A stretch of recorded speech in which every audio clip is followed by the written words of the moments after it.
Good morning and welcome to welcome to Garden with Peggy. I'm Peggy Ballister-Hollis and we'll be here till 10 o'clock to answer your gardening questions. And it's a busy time of year. It's really a lot going on. We put in our first hard day of labor yesterday and we were feeling it in the afternoon and again this morning, which of course it didn't help that we lost an hour's sleep last night. So for those of you who may not remember, daylight savings time is back. So here we are. And please remember to like and subscribe, and that we are on TikTok, YouTube, Facebook, and Instagram. We're on all those things, right? And the phone number and and my website, which is Garden with Peggy. Oh, here we have my helper. He's been a bit of a demon this week. He looks so innocent. Doesn't he look innocent? He's not always so innocent, but he's always sweet. Okay. All right. He's a good boy.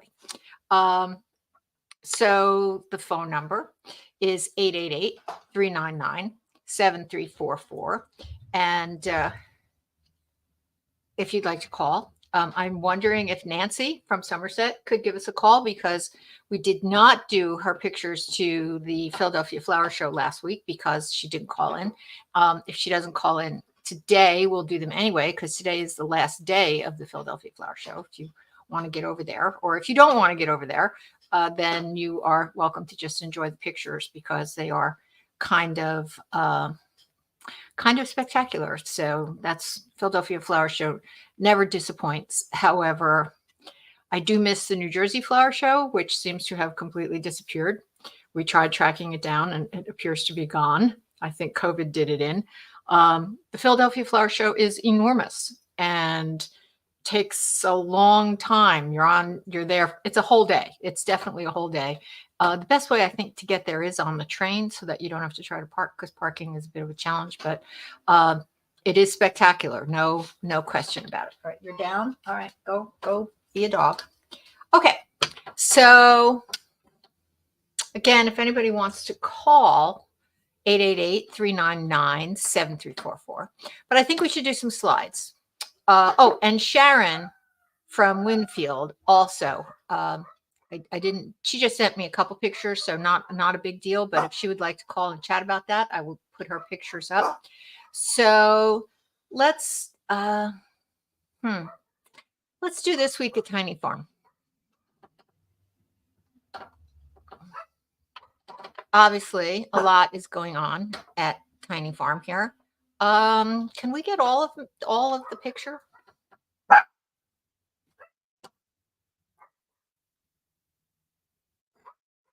There we go. Not sure quite what these guys were so curious about, but obviously their attention was definitely focused on something. If I had to guess, it's probably a piece of chicken or a piece of steak or something that had them so interested, but they were being very cute. So, all right, this plant, I showed you this plant a while ago and showed you the little buds had opened in bloom. But at this point, see how tall those leafy branches are? They did not continue to grow, but it bloomed, and then it finished blooming, and the leaves started to dry up, which seems to be the natural thing for this plant. And then it started to get incredibly top heavy and was falling over all the time. So I decided that, which is not hard to believe looking at this plant. So I decided that I would move it and put it in a clay pot that would make it more stable. And in so moving it from one side of the room to the other, those two long branches on top snapped off. And I did repot it, and that's what it looks like. It is sending up those 3 new shoots from the base. Originally, it was just the one. So it is growing and will be, have a little bit more of a compact look. Obviously, a lot less top heavy, and the clay pot makes a big difference. But this is what I did with it. And this was recommended by Mel from Madden's Farm Market and Family Farm Market on Route 27 just outside of Princeton. And so those the two cuttings from the top were all the leaves that were left. All the other leaves had dried up. And she suggested cutting it in pieces, waiting a few days, and laying it on the pot. So that's what I did. I don't know, and nothing has happened as of yet. Um, the two tip cuttings I didn't lay down. I stuck them in. They aren't doing anything yet, but I'll keep you posted on that. But that was kind of interesting. Please note that each of the pieces has several nodes. So if anything is going to grow, that's probably where they'll grow from. But I've never done anything quite like this. So we'll see how it goes. All right, this is one of my favorite. Well, it's definitely my favorite kalanchoe, and or kalanchoe. Either pronunciation is correct. I looked it up in Wyman's Gardening Encyclopedia years ago, and both are considered correct. There's so many different kinds of kalanchoes, but this one is called kalanchoe tomentosa, referring to its fuzziness, and it is fuzzy. And I love how it looks. And this is a pretty nice plant. It's a tiny bit bare at the base, but it's really lovely and very full. The problem I have with it is that it is very fragile. You barely have to touch it and the leaves fall off. So you can see if you look down in the pot, there's a number of leaves in the pot. And if you look at the picture on the right, that was one that was in the pot. They do root relatively easily in the pot, which is good. So these were a couple that I pulled out that were rooting in the pot, and I decided to pot them up separately. And they have, if you look really closely, you can see that they have little roots. On the picture on the left, you can see that they have little tiny roots. So I just put them in this other pot, gave it a drink, and it should work out fine. And that'll definitely be a giveaway plant. So either for me to give away or to put out. There are so many plants I have to put out for the plant exchange because the greenhouse is overwhelming, and I've been dividing plants all winter. And so there's a large number that I need to part with. So, so you may see that one. All right. This is the orchid. I've had this orchid. This is the first orchid that Tommy and I bought when we went to the orchid show at Rutgers a few years ago, and it has bloomed repeatedly for me. In the picture on the left, you can see that it has two flowering stalks, one on the right and one on the left. Close up of the one on the right. It looks very healthy. It looks very viable. It's doing great. It's been sitting like this for weeks. Hasn't opened yet. It's got beautiful kind of raspberry colored flowers. And of course, when it opens, I will show you, but I'm getting impatient. I really want it to bloom. I'm tired of all these little buds. I want flowers. And this is the other orchid that's about to bloom. Again, pretty much sitting the same, but we do see a little bit of color. I've never seen this one bloom. This one was in very bad shape, and it was given to me about 2 years ago from a friend who was moving and didn't want it. She sold her beautiful home, big home, and moved into a 3-room apartment while they searched for their retirement home. So she had no room for plants. So she gave me this orchid, and it was not in good shape.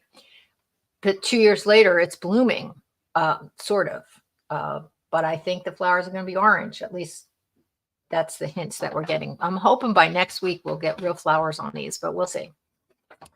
Time will tell. Oh, picture on the left was the first amaryllis bud that I saw emerging, and I was very excited. And then after, watering and moving around things and, doing my regular tidying up and cleaning up and whatever I do when I'm out there, I came across the one on the right. So we will definitely be having amaryllis flowers very soon.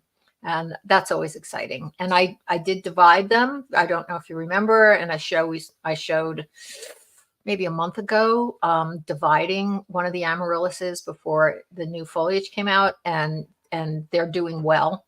So, I try to propagate a couple of them, one or two every year as they get crowded and send up pups in the pot. And that way I always have a supply to give away.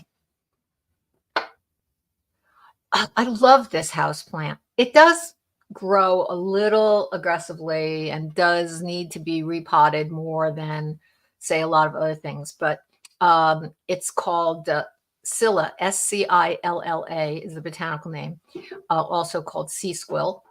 And there is a bulb variety or species that is hardy outside. This one is not.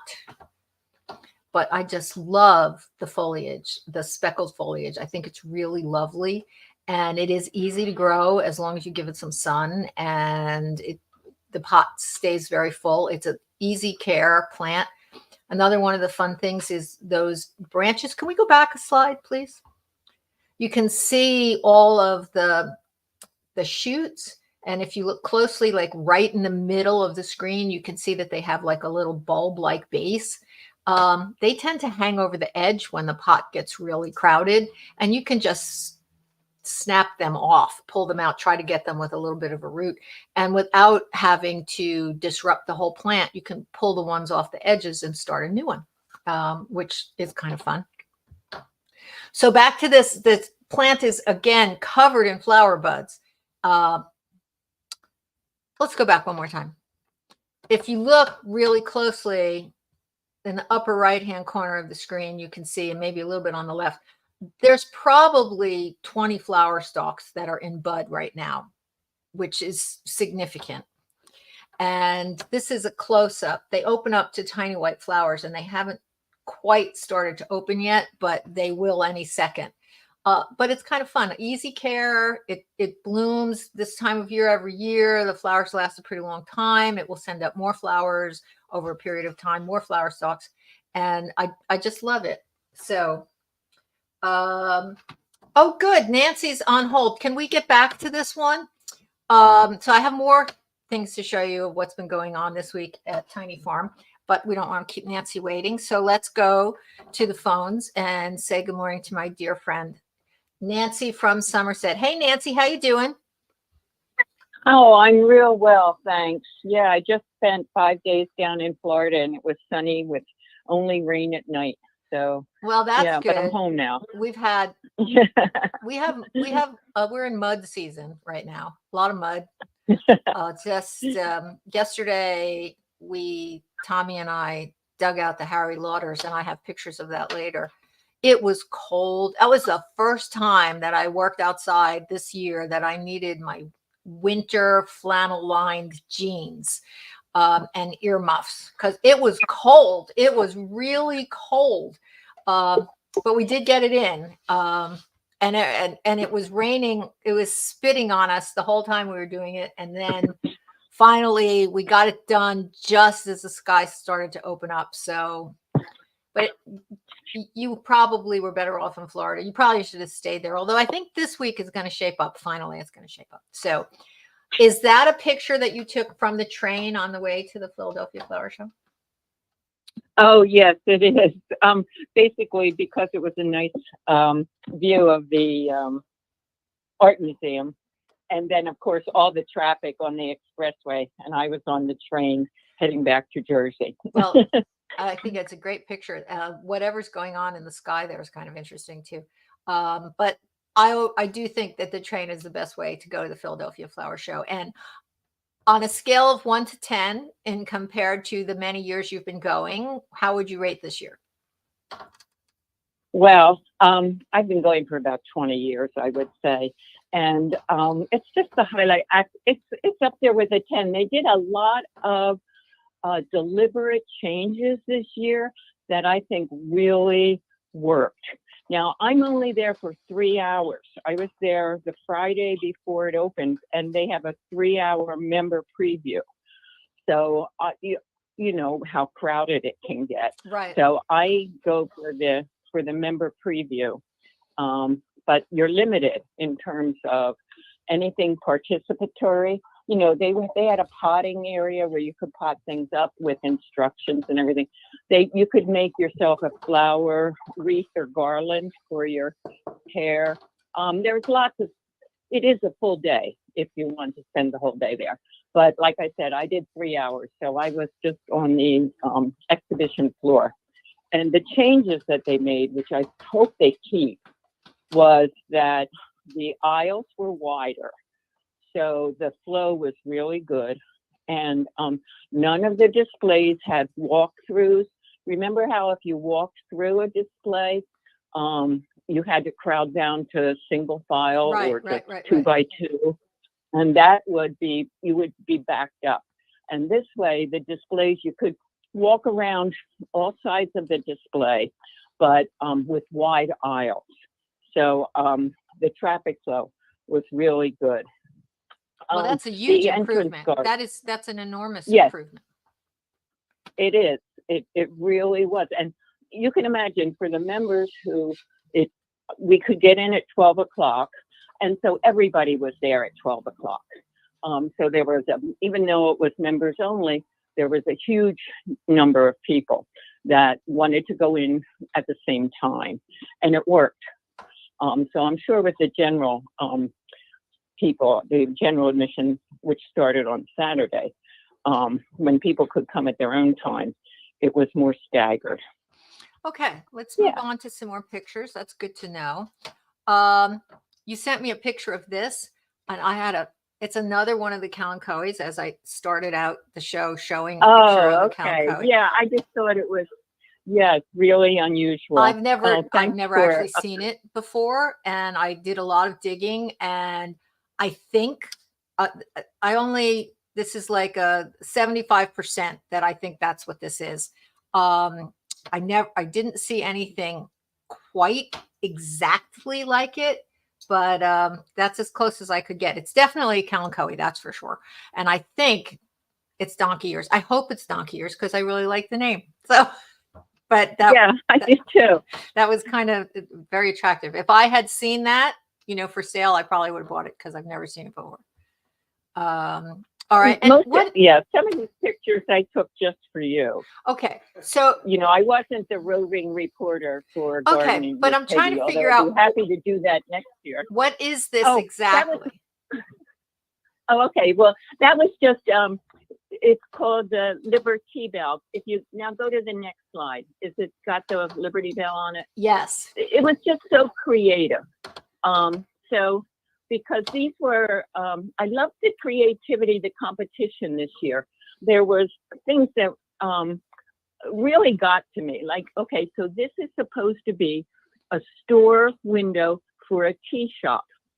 And the Liberty Bell there on the left is made out of tea bags. Oh. If you zoom in, yes, tea bags with their tags. And then, of course, the crack in the Liberty Bell is flowers, but that would be somebody's interpretation of a storefront for a tea shop. Oh, I just thought it was very clever. It just kind of has a very nice appeal to it. I think it's very attractive. I like it also. Yeah, look how they use pallets, Yep. No, I really like it. Okay, next. All right, you have to explain. You have to explain this one. Okay, what is it? It says upbeat. And there's a clivia on the far right, and it looks like a living room that my husband and I would live in. A combination of music and plants. I'm so embarrassed. I took these pictures for my own. I just thought they were really clever. This is the interpretation of the store window of a music store. Oh, okay. And my house. I have 3 old Victrolas, including the one that is pictured there. So I took it basically because it appealed to me, and it just showed, a piece of an antique that I have. I think it's just a great picture. So it's fun to share. All right. Well, I know why you took these. Look at all these different kinds of cloches, I guess, unusual. Were these for sale, or were they just on display? No, there was a gentleman. Oh, I can't remember his name. It was something like Peter Cohen. Last year, he had a wonderful display of all his collection of antique gardening tools. I might have pictures of that in my folder for the flower show of last year's. I mean, like there's specialized tools, and you know this, for every little niche of gardening. Oh, sure. You know, there's like tools that are for just one plant, or or one process. It was unbelievable, the display he had last year. And this year they brought in things that weren't displayed last year. And of course the cloches reminded me of you. So I took those pictures deliberately for you, I so that you could see them. was pretty sure that was the case, and I appreciate it. Okay, next. All right, explain these. It says that they were specifically designed for rhubarb and kale to force them. I know. Are the plants supposed to be buried in the ground? Because the one on the left looks like maybe it was buried in the ground. I'm not. Oh, I didn't. I just thought they were so unusual. Yeah, that they are. Yeah. Actually, so another reason I took these. Are you? I don't know. Well, if anybody knows, I think yeah, they are. That looks like it might happen. Yeah. Yeah, the one on the left looks like But maybe it was buried, and it makes sense, or maybe halfway buried. And then the lids would keep them etiolated, meaning that they would not grow green and they would be very tender. So that's kind of interesting. Oh, yeah, if you're grown in the I'm sorry. But I can't. They also reminded me. Go ahead. I can't imagine that you would. It says that you in the little note that you can't force them every year. Are you supposed to dig them up and then put them in these pots and force them and then harvest and then replant them, because they're not going to live in these pots in the dark indefinitely, and the rhubarb is a perennial crop. So I'm really curious as to the rest of the story. So if anybody knows anything about that, it would be great to hear from you. Okay. Yeah. Okay. Add to this. Actually, yeah. Okay. And the next picture is like, I don't know how to describe it, like a wall of flowers. Big yellow, looks like possibly orchids in the middle. Kind of totally outrageous and really beautiful, and a great mix of colors. I like lots of colors. So yes, this was in the entrance garden, and they had this was the biggest entrance garden they had, and it was designed for people to take selfies at. Oh, how cute! And it had the most water, the largest water reflecting pool that they've ever had. And you remember how sometimes there's sandbags around the water features because they're leaking. Yeah, but no, this was the entrance garden, and it was very spectacular. And anybody can, go online to the Philly Flower Show or just the Flower Show, and it's the Philadelphia. They've sort of, I think, copyrighted that title, Flower Show, and it's theirs. And see the schematic for it. It had flower clouds of dried. That's what you see in the pinkish area there that's suspended. Right. And it was spectacular. So there were things up at the ceiling, and then things right at eye level, and then stuff down at knee level. It was really perfect for selfies.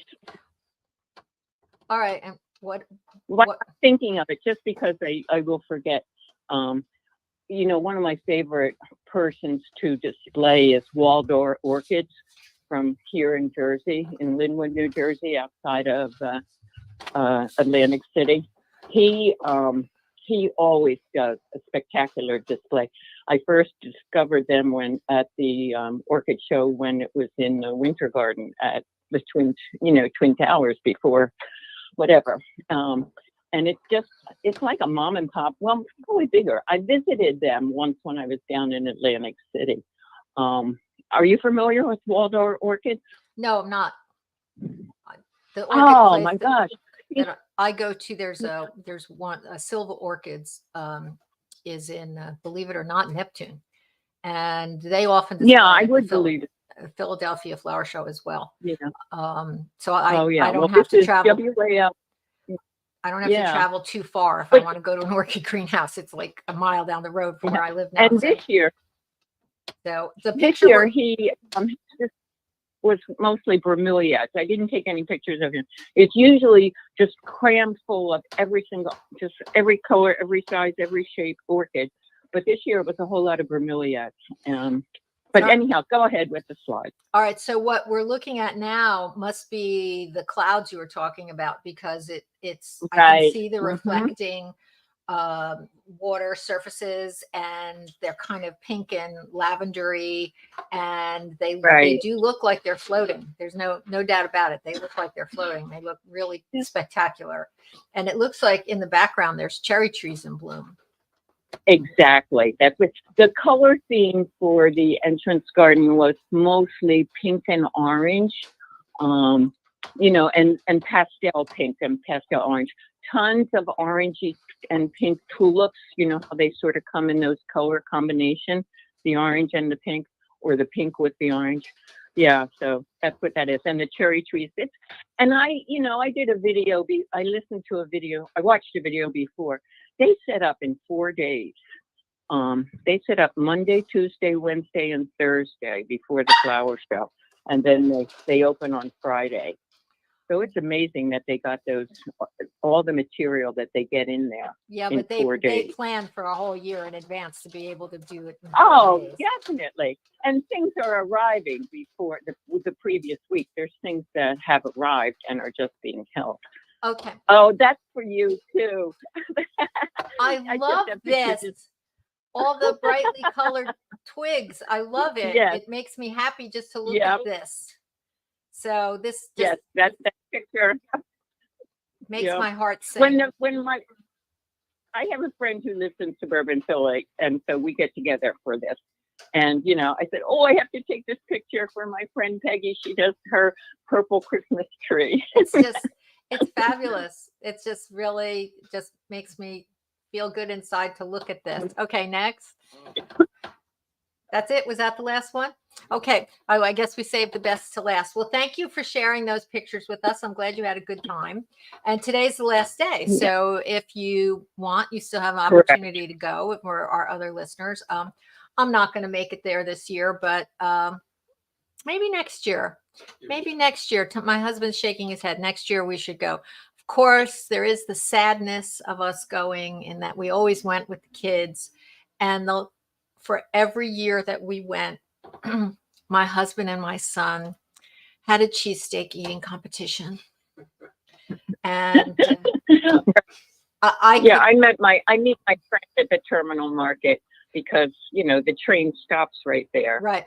And then we go over. Yeah. Yes. And I think one of the reasons we stopped going, not a major reason, but definitely a contributing factor, was that the last year that we went was the last year my husband won that competition.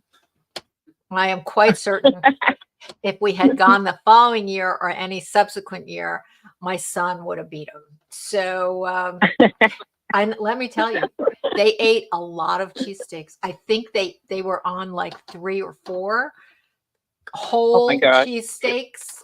It was, and my daughter and I just sat there watching them, and they were dead serious, shaking our heads that what can you do? Boys will be boys. So, but maybe next year, and maybe just one cheesesteak that we split might be kind of reasonable. All right. Anything else you want to add, Nance? Well, I have a gardening question. Well, go for it. Okay, my snowdrops, you know how the squirrels or whatever, the wind plant snowdrops in anywhere, that the seed or the bulb goes. And I want to move some of them or divide them and put them places where I can see them out my windows or along my walk, rather than tucked way back somewhere. So I'm guessing that I should just mark where the snowdrops are, and once I have time, the foliage will die, and then it's probably any time once the foliage has died and I have the time, I can dig them up, divide the bulbs, and put them in the ground somewhere else. I would wait until the fall if you can. because they're nice Okay. they're nice and safe in the ground and protected. If you try to dig them out and store them, they have more of a possibility to dry out. And if you plant them and move them, I don't know what happens. I would hate for them to, start growing again. I think that's unlikely, and maybe you'd be fine, but I don't think there's a benefit to doing them now. And since the time is usually that they get planted in the fall, I would think that if you can stick to that, that would probably be the best. It may be perfectly fine to move them once they're dormant, but it wouldn't be my first choice since that doesn't follow the regular cycle. So if you could move them. And this would hold true like daffodil beds that are so darn crowded. Yes, absolutely. That, and just mark them, wait till the fall. Well, this is good because then you could have all summer to get the new spots ready. Yes, so that that's it's absolutely easy to true. put And what I like to recommend for marking them is old tomato cages. Where you take yes, I agree with that. Yeah, you take the old tomato cages and you cut the legs maybe 3 inches long or 6 inches long, and 3 to 6, somewhere in there, and you cut the rings apart. So each tomato cage gives you 3 or 4 rings, and then you can place them around where the bulbs are and shove them into the ground pretty deep so that you don't trip on them, or you could mow over them if they're in the middle of the lawn, or you could mulch over them so that you don't see them. And then when it's time to dig them up, you just look for wherever you put the rings in the ground, and then you know where to dig. That works actually pretty well. And if you shove them in the ground far enough, you don't even see them between now and when you're ready to dig. Great. Okay. Well, I'm flattered that you put these photos on the, they were great. On the air. They made me smile. I just realized they're there for posterity here. You go back to YouTube. People can see them. Yes, they were great. And since I didn't get to the show myself, it was even better. So thank you for sharing. And I'm sure. May 25th. That's the official date now. We've been announcing it for the plant exchange. It's Memorial Day weekend. And so far, all systems go. Tommy says the band can play. And you had told me that was a good date for you. I haven't heard officially from anybody else, but that's the day. I've got so many plants. Yeah, and last year it was Memorial Day weekend, and we lucked out. There was no rain. Yeah, so knock on wood. Yes, I mean, the first 2 years we were practically drowned. So I'm going to stick with this one. So, all right. Well, you have a great week, and I'm sure we'll talk again soon. Okay. Thanks a lot. Good talking to you. Thanks. Bye-bye. Bye-bye. Any other callers? No. Okay. So let me give the phone number again. It's 888-399-7344. That's Peggy, Pegi, 7344. So can we go back to This Week at Tiny Farm and finish that up? There's a few slides left, right? Okay, so this was the Scilla with the flowers and the foliage that are very attractive. Let's go on to the next one. Okay, I know this is just a crocus, but it was the first thing that I saw blooming. And if you look closely, you can see it's next to a rock. And that rock, it's a beautiful rock. And I put that right outside the back steps. I'm going to have to move it before the plant exchange because somebody's going to trip and break their neck on it. But it filled a hole that the dogs kept digging. I lost count how many times I filled the hole. And I think when I filled it with, fresh soil, they just thought it was really cool. And they dug there again and again and again. So I put the rock there, and that seems to have stopped them from digging. And this little crocus, which I did not plant, came up from underneath the rock all by itself. And it made me happy. So I took its picture. These are the very first daffodils I saw. It was maybe Monday. Monday was the very first daffodils I saw blooming, and they were actually outside my veterinarian's office. Of course, there are many more blooming now, but these were the very first ones I saw actually open. All right.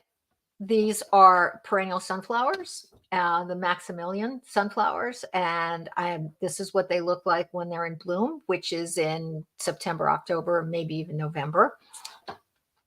And this is what they're doing now. That pile of cut down sunflowers is about a third of the pile of the bed that I need to cut. It took me a couple of hours to get that many cut down. Obviously, I had a little helper there, but I wanted to point out that some of them I was snapping, and in the process of snapping, some pulled out, which is fine because the bed is very thick and very full. And if I pull out a few, that's fine. And if people want to dig out some when they come for the plant exchange, they'll be welcome to do that within reason. So, but I wanted to show you, look at the roots that are coming out of the ground. If you look at the picture on the right, there are already multiple shoots growing. So, they are ready to go. So if you need to cut them back, you want to get in there as soon as possible and get them cut back. This beautiful camellia. Finally, this one has Christmas in its name. I can't remember the whole name, but has Christmas. It's supposed to bloom in December. It did not bloom in December. It's blooming now, and it is covered in buds. So I'm hoping that it will be spectacular in the next week or so. But I'll keep you updated on pictures. And this is the pink one. This one is on the other side, and this one is also covered in flower buds. So we will be seeing a lot of beautiful flowers on the camellias.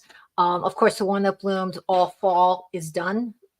So that one's not going to bloom now, but we'll have plenty of camellia flowers to enjoy in the next couple of weeks.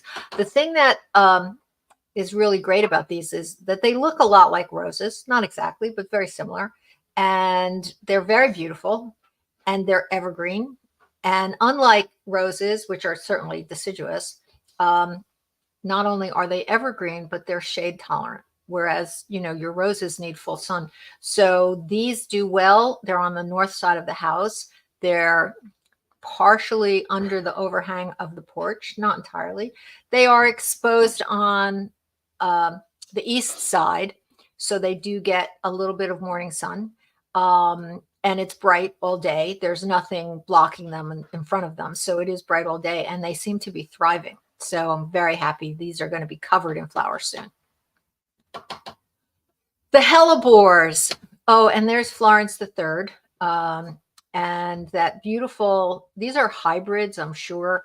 Again, we've talked about the fact that the hellebores are all been hybridized between 3 different species. And these, I'm sure, are hybrids. The foliage is semi-evergreen. The flowers are actually bracts, and they last a really long time. The colorful part, the true flower, is in the center.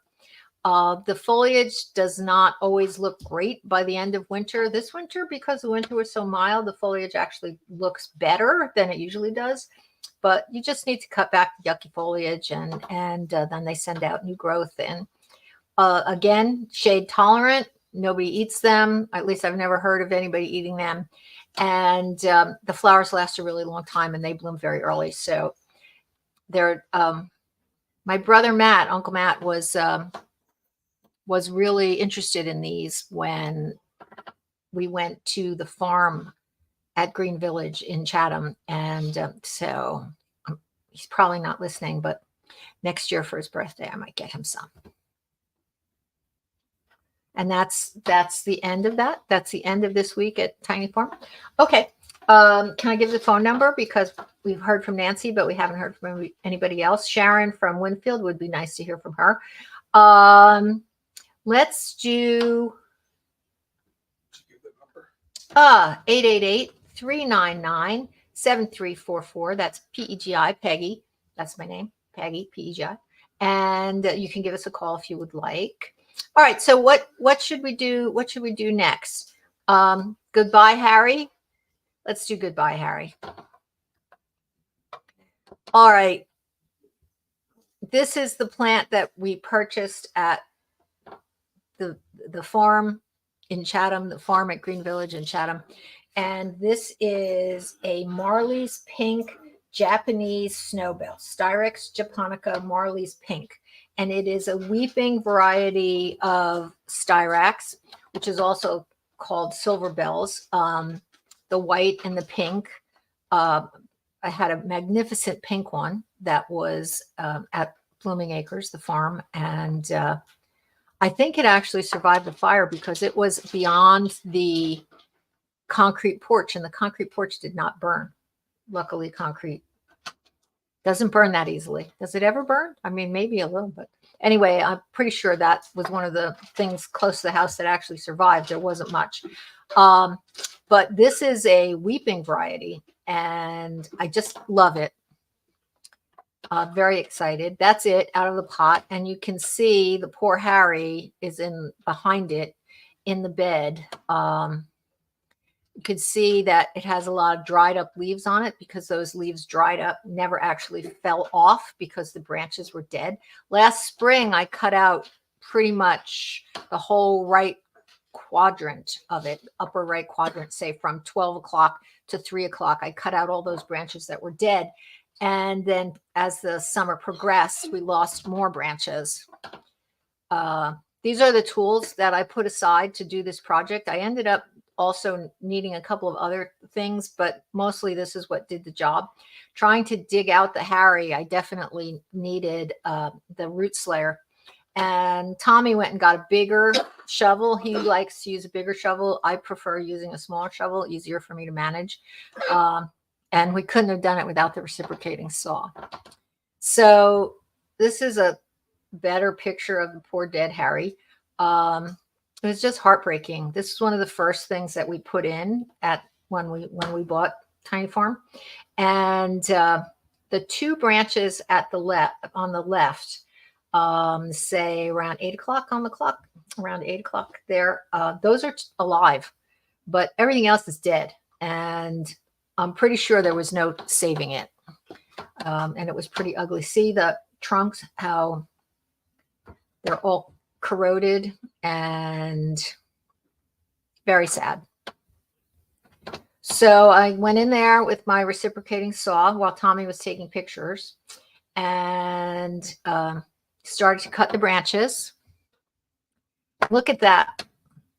Just riddled with holes, just riddled. So some kind of borer got in there. And when I was at the nursery in Chatham with my brother, we talked to them. I talked to Bob about, the fact that I was replacing a Harry Lauder's walking stick and said that it died, that it had some kind of borers in it. And he said that he had heard of that before. So of course you don't want to put another of the same kind in there because it would very likely get infested with the same thing. So look at all those holes. Poor thing didn't stand a chance.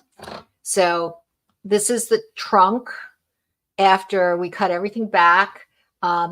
Tommy weeded out all the grass. I worked on pulling out the excess ground cover because we wanted to have a clear area to work and not be worrying about what else we were stepping on. So the ground cover was growing through the daffodils and covering a little bit of an azalea, and the grass was very difficult to pull out when the Harry was there because you couldn't get under the branches. So now we pulled all that out, weeded pretty carefully to get the roots out, and then it was time to tackle getting the stump, and those are the branches. Look at how very wonderful and curly and twisted. I'm saving the branches. I don't know what I'm going to do with them, but I'm not going to throw the branches out. I may come up with something. Maybe I'll use them, stick them in the garden for vines to grow up. Maybe I'll have them available for people to take. I'm just not throwing them out. They're too beautiful. And I know that Jordan helped me prune it last year. And when we were taking out the dead that was there, and she was very excited to have them for her birds. Her mom has birds in it, I don't know what kind of birds, but she was very excited to put them in the bird cages. So maybe someone would like them for that. So we'll see. I'm not throwing them out. So they may still be here for the plant exchange. And here's Tommy. He did most of the work on the digging out. I did most of the work on the cutting back. Together we weeded the area. It actually did take both of us to kind of lean the stump, pull the stump in one direction while Tommy got underneath and cut the rest of the roots. but we did get it out. I I think I could have done this by myself without any help. Would have taken 3 or 4 days all by myself. Uh, and I mean, that's the truth. I mean, you stick at something, you stick with it, you can do it. But sometimes a little muscle goes a long way. All right, so that's the new tree in the spot. And we did not dig perhaps as big a hole as we ordinarily do because the whole area around there is full of perennials. So Tommy dug a perfect hole, and rolling that in there, we had to cut the pot and we rolled it in, and that's how it landed. How lucky was that? I mean, it landed in the center of the hole perfectly straight. We were very, very lucky. And that's it all finished. And if you notice over there in the right corner, we were being supervised by somebody. And he was not happy that we were doing all this work and he couldn't help because he likes to get his nose right in there and everything. He is a cute little guy. And I did, of course, take off all the other wrappings. Those wrappings around the trunk were to protect it when it was in the truck. So that section where it's wrapped in burlap was where it was leaning on the back gate of the truck. And so we did, of course, take all that off. We took all the tags, took all the strings. I did cut it at the all the rope off at the base, and I pulled the burlap back. I think, unfortunately, it was in a wire basket. I think there was a wire basket at the base underneath the burlap. There was no, I don't like them, but there was no way we were getting it out of there. So I think we would have done more harm than good. I don't really like those because I think maybe this is a small tree, so it's not going to be that much of a problem. But if the roots, grow near those wires and those wire baskets, eventually they can kill the roots. So I don't really like them. They don't disintegrate. I guess maybe in some ways it's easier for the growers, but this is it. My pink flowering Japanese snowbell. And an advantage, the Harry Lauder's walking stick had a really large crown that went all the way down to the ground. It was beautiful, but I was having problems with all the perennials. As the Harry grew and the perennials grew, the perennials were growing through the Harry, and we weren't seeing them to advantage, and it was almost impossible to weed around that area. So with this sculpture tree where it's on a standard and all the foliage is at the top, I think it's beneficial that we're going to be able to see the perennials more clearly.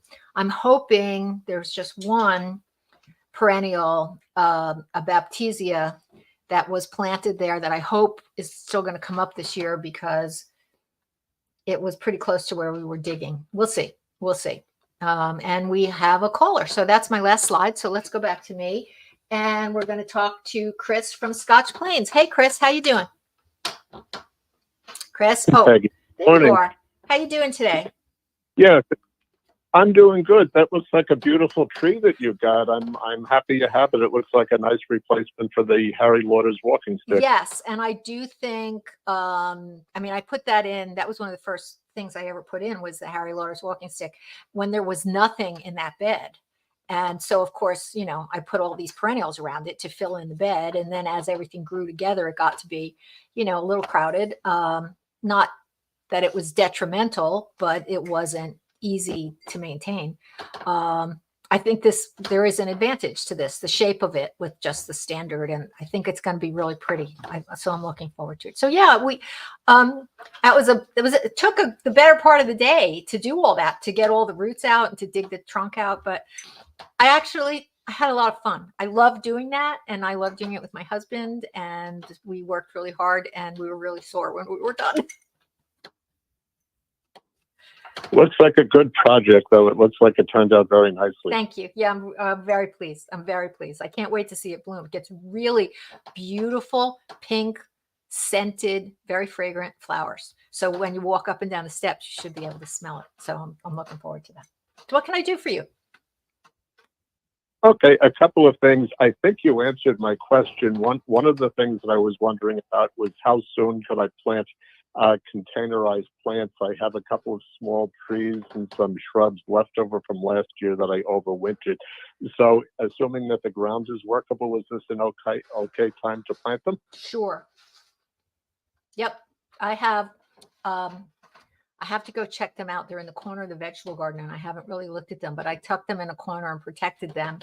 I divided a wintergreen plant into, no, not a wintergreen plant, a sarcococa, a sweet box that I got also at the farm at Green Village last year.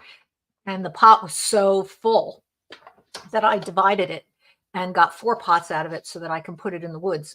So that's one of the things I'm hoping to do this week is to get them in the ground. Tommy's going to Georgia. So any of the big things that need to be done that I need his help with are going to have to wait till next weekend, but I can definitely get those in. So yeah, now's a great time. Good. And in terms of dividing herbaceous perennials, is it a little bit early? Should you let the leaves get more developed, or if you can locate them, is this a good time to divide and transplant them? Well, my approach to dividing them is as soon as you can see them, divide them. You don't want them Oh, to, good. you don't want them to get too leafy because then you've got a better shot that the leaves are going to wilt in the process of moving them. And then that wastes stored energy that went into making those leaves. You need to wait until you can see where they're coming up so you know where they are. I mean, it's very hard to be accurate when you're finding perennials that have completely died down to the ground. That's one of the things that I was concerned about when I was planting the tree, that Baptisia was in there. And I know it's in there and I know it's in the general area, but the branches, when I took them down, once you remove them, there is no trace of that plant until it comes back up in the spring. So you got to wait until it comes up so you can see where it is, so you don't stick your shovel in the ground and split the thing in half, which is very disturbing. So yeah, as soon as you see them and you know where they are, go for it.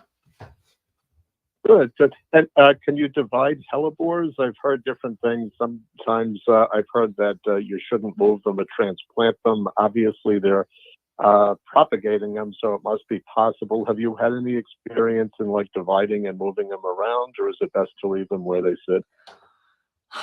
I've never moved them. To be honest, I've never moved them. I would think if they've been in the ground long enough that you could eventually divide them. But now is not the time to do that. You know, now is not they're blooming and it's never a good idea to move anything when it's in bloom. So I wouldn't do that now. Maybe I think probably the best time would be in the fall, you know, Okay. when they're not blooming and they're somewhat dormant and they're going to begin to lose their leaves anyway. So I would say I can do a little digging on that to be certain, but my gut is, you know, definitely not while they're in bloom, which is now, and they can begin to bloom as early as the beginning of January, and they will hold on to their flowers into April, if not May, because the bracts just stay on there for a really long time. So you don't want to do them with all the new foliage out in the spring, and you don't want to do them in the heat of the summer. So that kind of narrows things down. That fall would probably be the best time. Okay, that sounds good. And final thing, Peggy, that pottery thing, that like terracotta forcing pot, that they used to use in earlier days for forcing rhubarb and also a vegetable called sea kale. With the rhubarb, the idea of using that would be that you could get the rhubarb earlier than it would normally come out of the ground. So you'd sort of like be extending the season, and then the stalks would come out longer, so you'd get a lot of rhubarb from it, and they'd be blanched, so conceivably they'd be milder tasting. The sea kale is a perennial form of regular kale, and that would be a robust plant, but rather than waiting until it comes up out of on its own time, they would put the pots over that, and again, it would come up, would be lighter, it would be blanched, but you'd getting a good a harvest of sea kale at a time when the rest of it wasn't producing yet. Okay, And I Chris. think the reason for resting it was just that it would exhaust the plant. So I guess if you had enough property and enough sea kale and enough rhubarb, you could alternate years and letting them go naturally, or forcing them. So that I've read about that in the past, but it was nice to see the pots. Okay. They were very interesting. I have some questions. Mhm. Do you cover the plants with them? Are the plants planted in the ground, or are the plants planted in the pots? No, those are bottomless. It's like a terracotta Bottomless. Oh, that's the So- magic so- that we were missing. They're bottomless. Yeah. So you'd identify where the crown of the rhubarb was or where the sea kale plant was, put that on top of that, and so you're not disturbing the roots. You're just creating like a little micro environment for the plants to be forced. So that's my understanding of it. Oh, that makes sense. And I wondered that thought did cross my mind. I said, I wonder if they're bottomless, because it didn't show in the pictures. But that actually does make sense, because I was like, are they planted in the pot? Do you have to dig them up? If you have to dig them up and replant them in the pot and then put them back in the ground, no wonder you have to wait every other year. You're practically exhausting the plant in one season. So that makes sense. That's pretty cool. Okay, that's pretty cool. Yeah. So, well, thank you for the explanation, because we didn't know, and now we do. You're See, welcome. I learn something on the garden show every week. I always do. Thank you, Chris. Well, you're welcome. Have a good day now, Peggy. Thank you. Okay, you too. Thanks for calling. Bye-bye now. All right, who have we got next? We have somebody else calling, you said? Diane from Colonia. Hey, Diane, how you doing? What's up? Oh, good morning, Peggy. I saw your hellebores, and I have hellebores. Your flowers stand up nice and straight. Mine are on the ground. Now, this plant has been in the ground for, I'd say at least 8 years. What would be causing that? Or what can I do to get them to stand up straight like your flowers? I would have to say it's probably, if it's been laying on the ground every year for 8 years, I would have to say it's probably the variety. And I don't know that you're going to get it to go straight. I've never noticed that with hellebores. The ones that I've grown, I've never had that problem. But I can tell you that I had a similar experience with peonies. When I first bought Blooming Acres, I went peony berserk. I love peonies. They're spectacular. And yes, they are. And I had a peony catalog that just every page, one more spectacular than the next. And how many peonies did we have? Because we had them all in that bed down by the road, and we had them all around the rose bed. We probably had 35 different varieties of peonies. And there was this one variety that had coral color flowers, big coral color flowers. And that thing laid splat on the ground every year. There was nothing we could do. It just laid splat. I tried tying it up. I tried using cages. That particular variety wanted to lay on the ground. So it laid on the ground.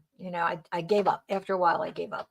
But so I'm thinking, mine, I've never had hellebores lay on the ground. So I'm guessing that it's the variety. And there's so many new ones out now that are spectacular, that are upright. I went to that place, The Farm, a couple weeks ago, and they had pyramids, 3 large tables of stacked like a pyramid, where it was a round table and then a smaller round shelf and a smaller round shelf. I think there were 4 levels, and all the different, each level had like a different color hellebore on it, and every one was upright, just blooming and upright. So, if you love the one you have and you're emotionally attached to it, then just leave it alone and go get yourself an upright one and stick it someplace else. Well, I was going to say, I should just be happy that it does bloom. Well, there is that approach, but there's nothing wrong with wanting an upright one. So they're not particularly expensive, Yeah. so treat yourself. I think I will. Okay. Okay, Peggy, thank you so much. Have a great day and a great week. You too. Thanks for calling. All right. Bye-bye now. Okay. All Bye-bye. right. Who's next? We have another caller calling in. I'll give the number 888-399-7344. And who do we have now? Danny girl? I think it's Danny girl, right? Hey, Danny girl, how you doing? Good. Hi, Peggy. How are you? I'm good. I'm real good. Things are looking up. I think I'm buying a new car. Oh, Did you okay. Did you tune in last week where I told the saga of how my car died in the middle of a 6-lane highway in the Yeah. middle of the intersection? Well, it looks like Yeah. I'm thinking about buying a new car, and I hate it. The car that I'm buying, I hate. It's well, new cars I don't like them. They all look the same and they're boring. So this one that I found is affordable and practical and meets all my needs. So I was online this morning. You're going to like this.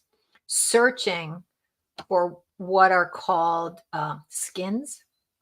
And you can get skins applied to your car in all kinds of patterns, flowers and designs and clouds and bugs and so to make this car more mine, I'm thinking of finding a place that'll give me beautiful flowers up the sides of the car. What do you think?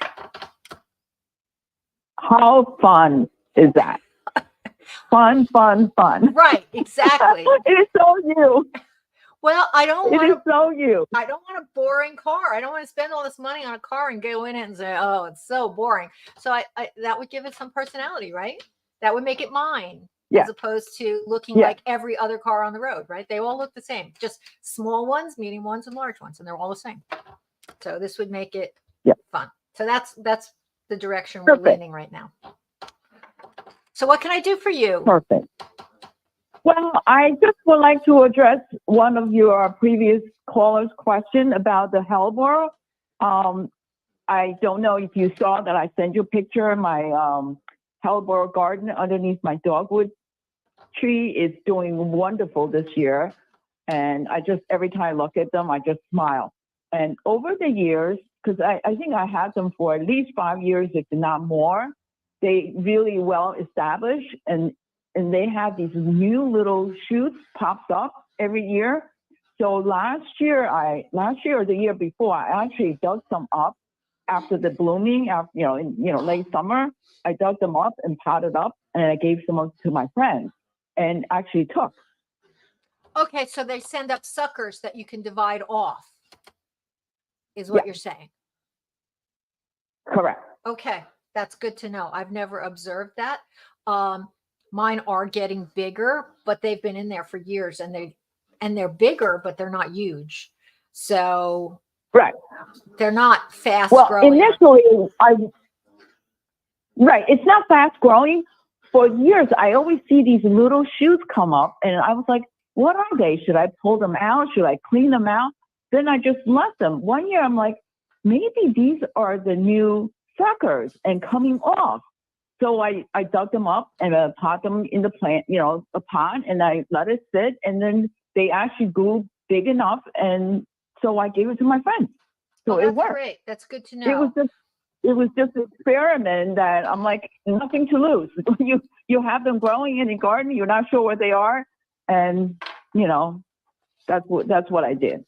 Well, thank you for letting us know that, because that's new information for me. And as I said, I always learn something new on the garden show.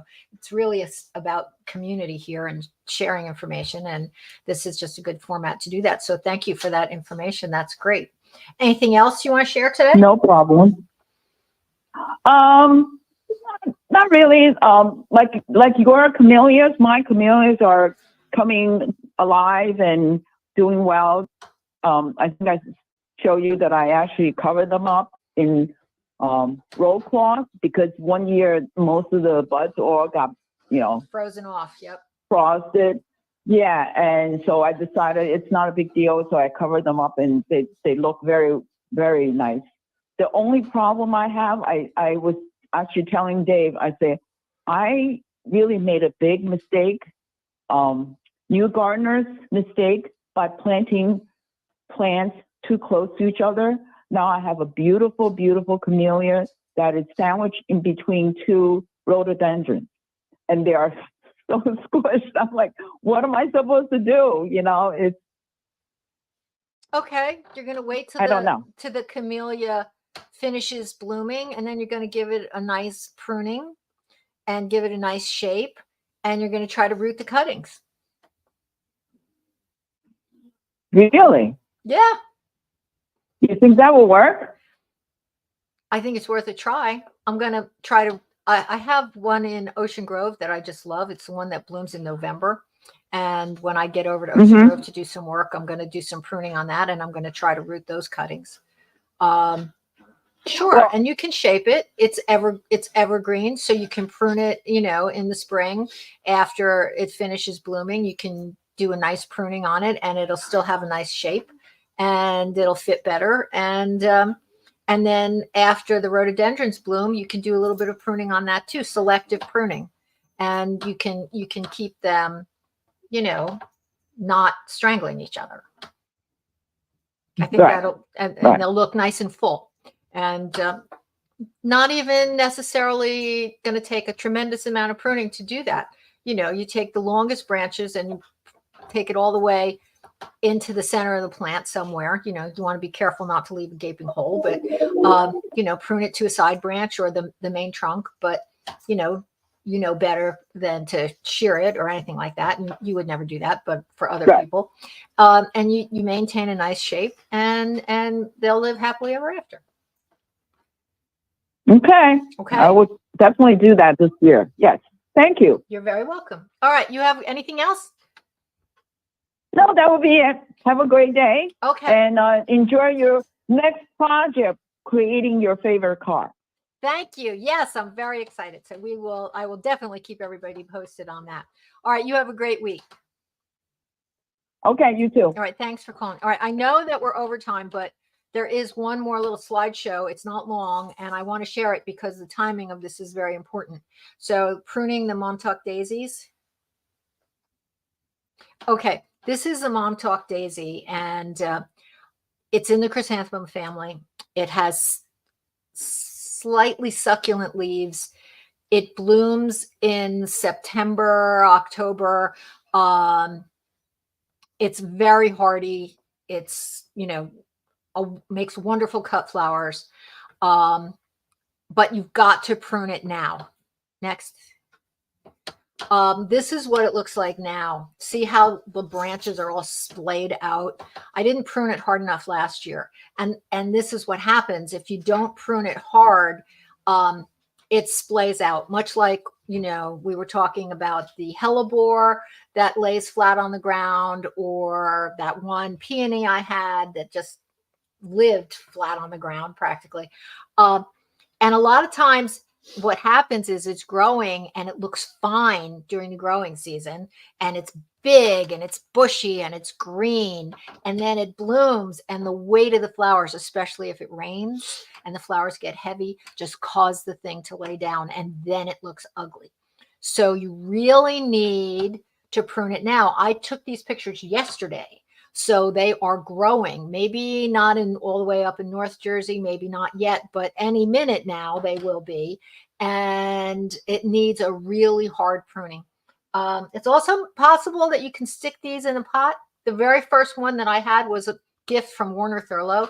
He pruned his in the fall, and he came into the office and gave me a whole big pile of them. And I stuck the branches in the ground in New Brunswick. And I stuck the branches in the ground, and come spring, about half of them had rooted, and I had new plants.